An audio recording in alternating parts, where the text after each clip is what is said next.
semuanya. Pada kesempatan kali ini, kami dari kelompok 5 akan menjelaskan tentang teori perkembangan. Mulai dari definisi sampai jenis-jenis perkembangan. Yuk, kita simak sama-sama penjelasan berikut ini.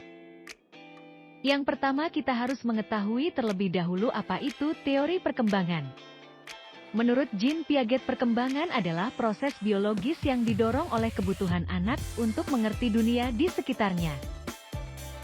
Jadi, perkembangan itu dapat diartikan sebagai proses perubahan dalam pertumbuhan pada suatu waktu sebagai fungsi kematangan dan interaksi dengan lingkungannya. Lalu ada faktor yang mempengaruhi kematangan, yaitu yang pertama faktor biologis. Faktor biologis ini berkaitan dengan kematangan fisik atau keturunan. Yang kedua yaitu faktor sosial kultural. Faktor ini biasanya berkaitan dengan situasi lingkungan sosial, nilai-nilai, serta norma.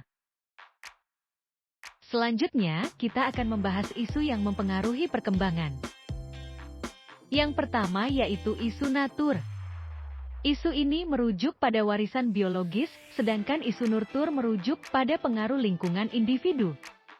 Yang kedua ada isu perkembangan continuity and discontinuity. Isu ini berfokus pada kemampuan anak yang berkembang secara berangsur-angsur atau justru bertahap. Lalu ada juga isu early and later experience. Isu perkembangan ini adalah faktor utama dari perkembangan anak terutama dalam masa pertumbuhan. Selanjutnya, kita akan membahas perkembangan fisik. Perkembangan fisik massal sebelum lahir merupakan pertumbuhan dan perkembangan individu yang sangat kompleks karena pada masa ini adalah awal terbentuknya organ-organ tubuh dan tersusunnya jaringan saraf manusia. Berikut ini tahap-tahap perkembangan fisik anak sesuai dengan usianya. Yang pertama, perkembangan fisik pada masa bayi. Yang kedua, perkembangan fisik pada masa kanak-kanak. Yang ketiga, perkembangan fisik pada masa remaja. Dan yang terakhir, perkembangan fisik pada masa dewasa. Selanjutnya, kita akan membahas perkembangan sosial emosional. Bronfenbrenner mengungkapkan bahwa perkembangan manusia dipengaruhi oleh konteks lingkungan. Teori perkembangan rentang hidup Erikson.